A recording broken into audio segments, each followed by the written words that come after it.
It's been a few months since my last update, and as you can see from the intro, there has been a lot of work on the map. I could waste many more months adding more details, improving PCG graphs, and improving the materials. I think it's at a good enough point to move forward, meaning I can start working on what will make the game fun, the gameplay. What I have learned in the last few months has largely been centered around the PCG system. All the trees, the grass, the cliffs are all created using PCG to get a more natural look. Epic then released the Electric Dreams demo, which has been a treasure trove of learning material. Epic has also released version 5.3, and I have upgraded the project to reflect that. It brought some nice new features, such as being able to fine-tune the virtual shadow maps and validation behavior, which has improved the frame rate in certain areas, and with the landscape fully supporting nanite. We no longer need the virtual height field mesh and can use the displacement input to get an even better displacement effect than before. In this video, I'll go over how I made the forests, the cliffs, the rubble, and how I tied it all together with grass, starting with the main component used for most of the graphs. The basis for all the PCG elements is the mighty spline. Whilst you could generate cliffs or patches of grass based on factors such as the slope of the landscape, ideally you want creative control, and it's hard to create vertical cliffs on slopes, so I decided to use splines. The splines give several bits of useful information. If you're using a closed loop, you can get the interior. You can also get the distance from the edge. Otherwise, you can get the spline path and a width. There are more options, but they weren't used. I did experience a bug when using the horizontal option that would create holes, which meant I had to create my own solution. This wasn't too difficult. The information was all there. I just had to put the pieces together in a slightly different way. What I ended up with was a graph that doesn't produce any holes and can create a gradient that originates from the center outwards, from one side to the other, or the opposite of either. This graph was then used for the forest, rubble, and grass. Starting off, we get both the interior and the edge of the spline, with the edge having a gradient from one side to the other. Then the edge point values get projected onto the interior points by using a custom node with the contrast adjusted slightly, and the two sets of points are merged, with each point scaled, pruned, and filtered slightly randomly based on density. Because paths can cut through the forest, spline points from landscape splines are then captured, then projected onto the base set of points, which then get filtered to remove those points. Points are then projected onto the landscape, and the normal to density node is used along with a filter to remove points in areas of high slope. With the points set, the trees are spawned. Now for a brief announcement, although if you wish to skip, you can go to this point in the video.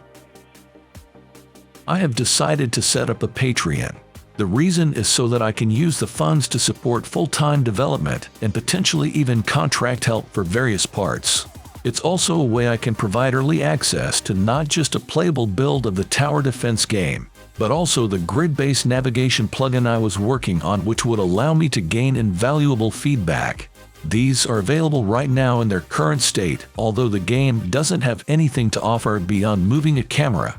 I'll also be sharing various bits of functionality that I develop along the way, some of it complete, others more experimental in nature. For example, this 2D object-oriented bounding box collision detection function, which was going to be used for my custom projection node, or even all the PCG graphs that were used in this video, including the custom projection node I just mentioned. You can learn more about it and the various tiers and bonuses at patreon.com/Sweeney987. The link is in the description. Everything that I have released up until now will continue to stay free and open along with any future Unreal Engine 5 tutorials.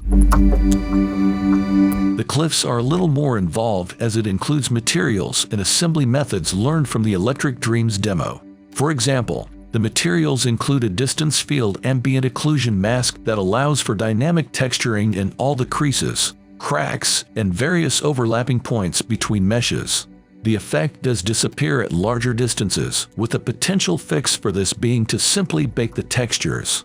The cliff meshes themselves consist of several meshes, with two meshes which are mirrored as a base and a single mesh for the face. There are also double width variants to give extra variation on longer straights. These are then placed into their own level. To get them into PCG graphs, they then get converted into PCG settings using a utility script found in the engine content for PCG. For the generation itself, I first get the curvature of the spline and the distance from the ends of the spline. This is to limit where the large cliff sections can spawn, otherwise you could have large cliffs sticking out, which would be fine if you had a mesh that would cover for that, but I don't. I then scale all points to about 75% of the large base cliff, then prune. This means that the remaining points when scaled normally overlap nicely. Next, I check the distance between the first set of points against the original to find the gaps and repeat the process with the small base cliff and once more to fill any gaps that might have been missed. After that, I spawn in the cliff meshes. The rubble is very simple. I use the spline with a gradient from one side and get the corresponding landscape points, translating and then scaling the points based on density.